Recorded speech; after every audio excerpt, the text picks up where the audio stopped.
Assalamualaikum warahmatullahi wabarakatuh. Ketemu lagi dengan saya Bunda Tia. Oke, hari ini saya akan merekomendasikan sebuah aplikasi belajar online, yaitu aplikasi Classroom. Mungkin sudah tidak asing lagi dengan aplikasi ini ya, karena di Play Store itu sudah banyak banget yang menggunakan aplikasi ini. Aplikasi belajar online ini, terutama Classroom ini, sangat mudah sekali, simple dan tidak ribet. Oke, sekarang saya akan menunjukkan fitur-fitur yang ada di dalam aplikasi tersebut. Yang pertama, kita klik aplikasi Classroom. Nah, akan muncul tampilan seperti ini. Nah, ini pembagian kelas-kelas kelas-kelas saya. Ada kelas seni budaya, ada kelas penjas, ada kelas bahasa Indonesia. Nah, bagaimana sih cara membuat kelas tersebut? Oke, sekarang saya akan memberitahukan bagaimana sih cara membuat kelas tersebut. Kita klik tanda plusnya, di situ akan muncul join class dan create class. Nah, join class itu gunanya untuk apa sih? Nah, gunanya adalah untuk ketika nanti kita sudah membuat kelas, maka murid-murid kita undang, kemudian di situ mereka akan mengklik join kelas, maka mereka akan join. Nah, contohnya seperti ini. Nah, kita klik. Nah, di situ kita masukkan sebuah kode.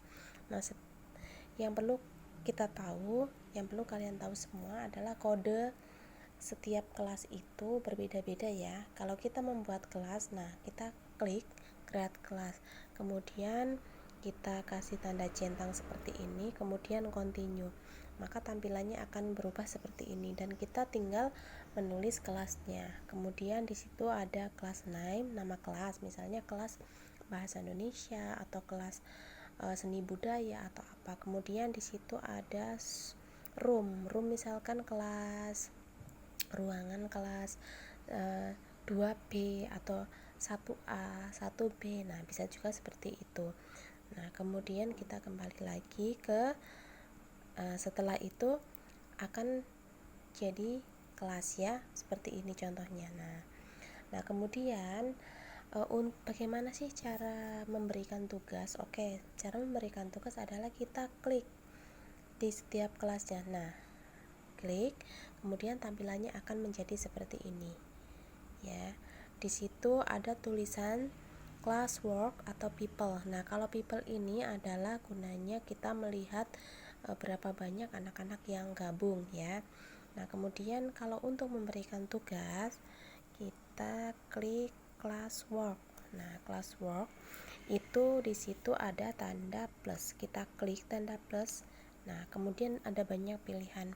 Di sini ada assessment, question, material, topik, reuse, post.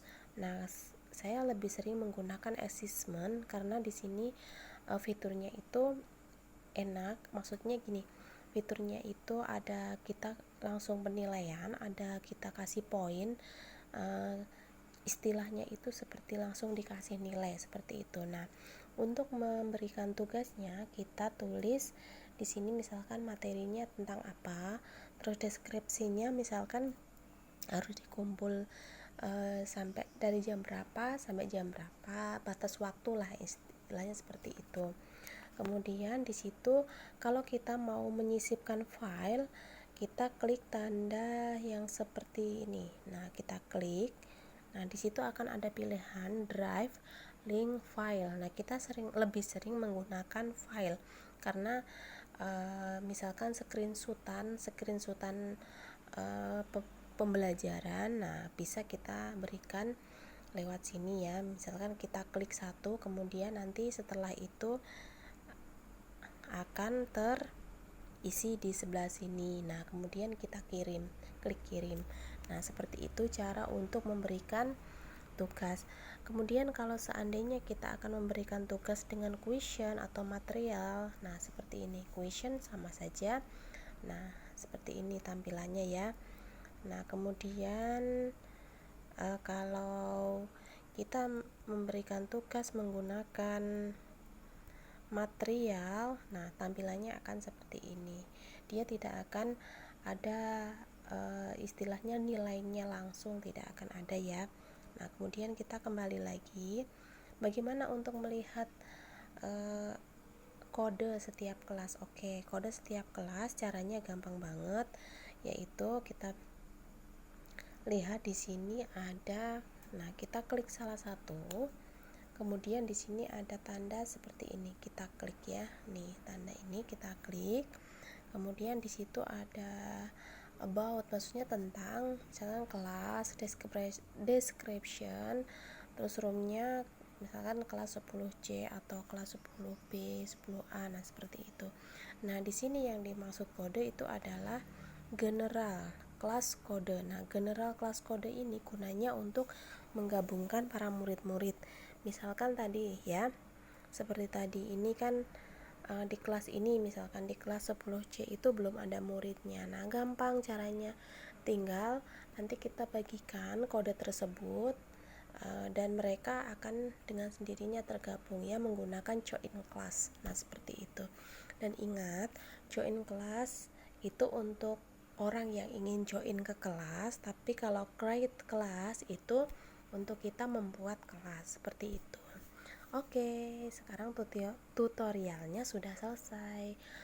Mungkin agak sedikit rumit sih kalau belum menggunakan, tapi insya Allah ini aplikasinya sangat bagus banget dan tidak ribet menurut saya sih, begitu ya.